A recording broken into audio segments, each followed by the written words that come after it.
Fala, meus amigos, tudo bem? Sejam todos bem-vindos a mais um vídeo desse canal. E hoje eu quero falar com vocês sobre a inteligência artificial na odontologia e o risco da odontologia, do diagnóstico, de ser obsoleta, né, ou até mesmo aposentada pela implementação das IAs, né? De maneira geral, eu acho que todo o trabalho, a gente não fala aqui só de odontologia, tá? Uma visão mais realista, tá? A odontologia que ela vive somente de diagnóstico, ela corre mais risco de ser aposentada do que uma odontologia de caráter técnico. Essa é uma análise bem racional, meio que consenso entre todo mundo. Agora, isso não significa que quem faz diagnóstico não vai ter um lugar no mercado, né?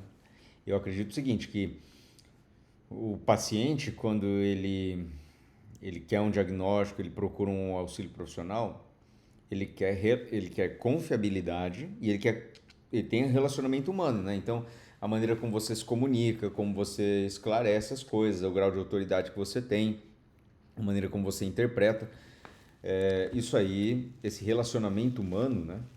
Ele não vai deixar de ser necessário. Agora, diagnosticar por diagnosticar é uma coisa assim que tende a aposentar dentista. Tá? Então, se você é uma pessoa que só vive de diagnóstico, você identifica na boca do seu paciente e fala, você tem isso, você tem aquilo, isso aí tende a ficar obsoleto com a implementação da IA. Quer ver outra coisa? Quem faz laudo, né? Laudar radiografia, até o cadista que desenha corre um risco maior. Agora, dentro da odontologia, as áreas da odontologia que são mais operatórias, de você fazer um dente, de você restaurar, de você operar uma cirurgia plástica gengival, periodontal, essas áreas elas correm menos risco, né, de serem aposentadas pela IA. Pelo menos é uma visão que eu tenho, por quê? Porque essa operatória ela varia com uma série de fatores, né? Então tem o paciente, tem a posição dos dentes, tem as limitações físicas de cada um, tem os desejos, os anseios, a personalização. Então esse trabalho mais personalizado, mais manual, que ele demanda de uma operatória maior, isso aí eu não acho que ele vai ser aposentado tão facilmente, eu acho mais difícil.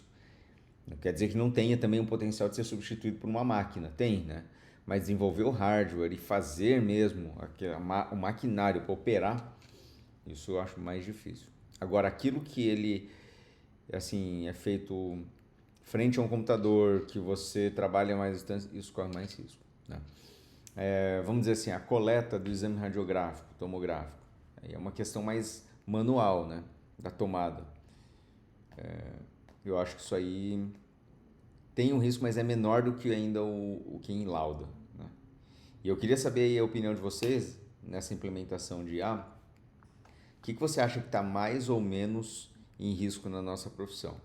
Bem verdade é que nós, como dentistas, acho que nós somos profissionais assim que, como tem uma formação muito tecnicista, o odontólogo ele é muito tecnicista, né? Uma boa parte da graduação ela foca nessas questões, né? De operatória clínica, de atender paciente e tudo mais. Eu acho que o dentista por si ele é uma classe assim que está um pouco distante das inovações de inteligência artificial. Lógico, não é uma regra, né? Você aí pode estar assistindo, você é uma pessoa que trabalha bastante com IA, está trabalhando bastante aí com as ferramentas, mas de maneira geral o que eu percebo na classe odontológica de maneira geral, uma classe assim que não fica muito atenta aos novos lançamentos, ao que está acontecendo, tudo mais, as ferramentas que tem para otimizar. Está mais relacionado a fazer um dente, a restaurar, a resolver os problemas do paciente, que já são muitos, né? Então, às vezes, você está mais focado nisso aí do que nas inovações. Porém, eu queria saber a opinião de vocês, o que vocês acham a respeito desse tema, porque é um dos temas que surgiram ali dentro da nossa comunidade e é uma das coisas que, para quem está iniciando na carreira aí, né, tem que se preocupar, né? Você não vai entrar dentro de uma especialidade, você não vai querer entrar dentro de uma especialidade ou entrar dentro de uma área que de repente não tem tanto potencial para o longo prazo, né? Você fala assim, vou desenvolver aqui na minha capacidade diagnóstica somente, mas você não trabalha na questão manual, eu acho que não é tão seguro. Melhor você aprender a fazer uma coisa com as suas próprias mãos.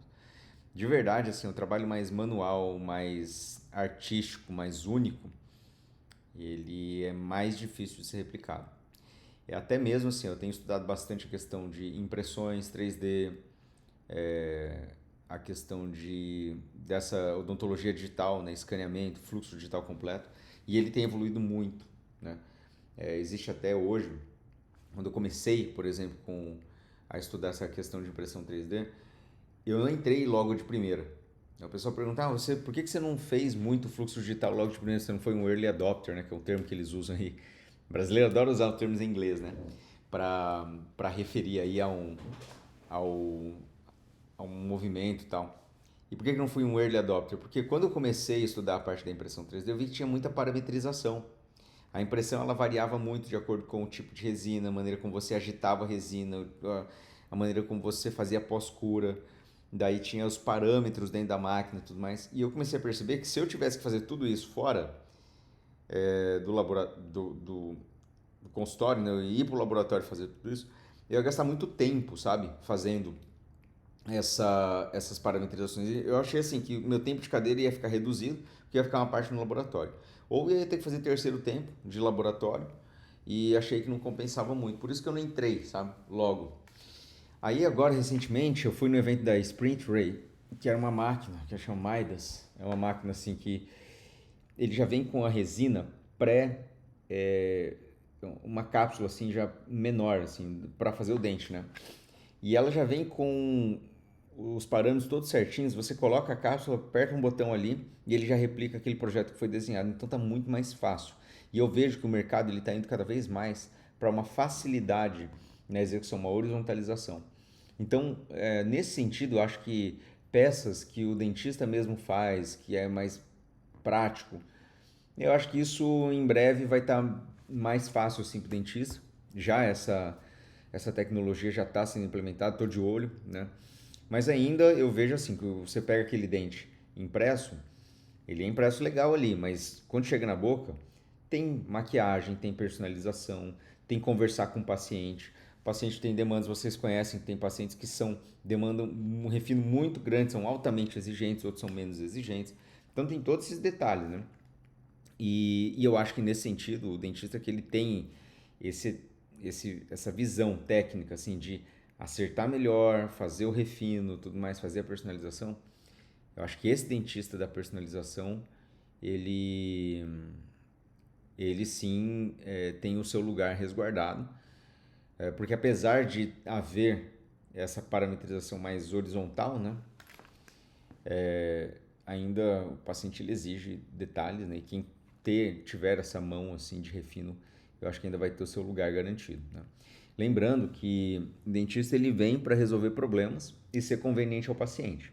Então esse fluxo mais conveniente, ele é cada vez mais necessário, né, para você conseguir diferenciação. E tem outra, né?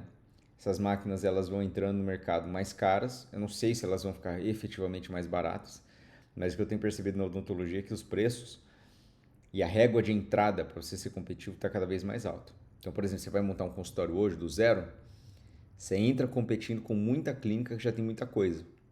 Então, o que eu quero dizer é que assim, ó, meio que o ticket que você tem que pagar para entrar no mercado competitivo está cada vez mais alto. Você tem que investir cada vez mais para se tornar relevante dentro do teu meio, entendeu?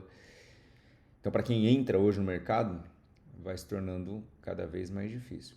Então, até um vídeo que eu queria fazer depois outro dia, a gente poder discutir um pouco mais isso, mas é assim, ó, será que a odontologia, a partir de agora, ela vai se tornar cada vez mais uma profissão, tipo assim, que é passada de pai para filho? Ou seja, se você não tiver alguém dentista na família, você não vai ter nem chance, porque tipo, a régua de entrada é muito grande, é um investimento inicial para você entrar num mercado muito grande. Será que estamos caminhando assim? Porque quando eu entrei no mercado uns anos atrás, já era meio difícil. Eu vejo que está ficando mais, entendeu? Você entrar no mercado cada vez mais difícil. Então, faz uma análise aí global com o mercado odontológico, né? O que está acontecendo com o mercado odontológico? né? O dentista, a profissão está com um ticket de entrada cada vez mais alto, né? Tributação, materiais, custos de materiais mais altos, né? Tá mais difícil exercer odontologia hoje no alto nível. E com a inteligência artificial e esse avanço rápido, odontologia de diagnóstico vai ser extinta, né? Corre muito risco. Qual que é a sua visão a respeito disso aí? Eu acho que assim, a gente ter uma visão de futuro e conseguir enxergar mais ou menos o que, para onde estamos caminhando é muito importante, entendeu? Então a reflexão que eu deixei para vocês e te convido a dar a tua opinião aqui, manifestar sua opinião aqui na seção de comentários, né? Para ver o que vocês pensam, né? Se você não conhece também, nós temos uma comunidade aí, o Elite, comunidade aí de colegas, né? Nós temos reuniões semanais, vários cursos, tem mais dezenas de cursos em uma única só assinatura. Se tiver interesse aí, considere falar aí com o nosso time, 43991701198, ou mesmo vir fazer nossas formações presenciais, tá bom? Então é isso, ficamos por aqui, se inscreva aí no canal, comente, participe bastante aí para incentivar a voltar a postar vídeos mais interessantes aí para vocês. Grande abraço.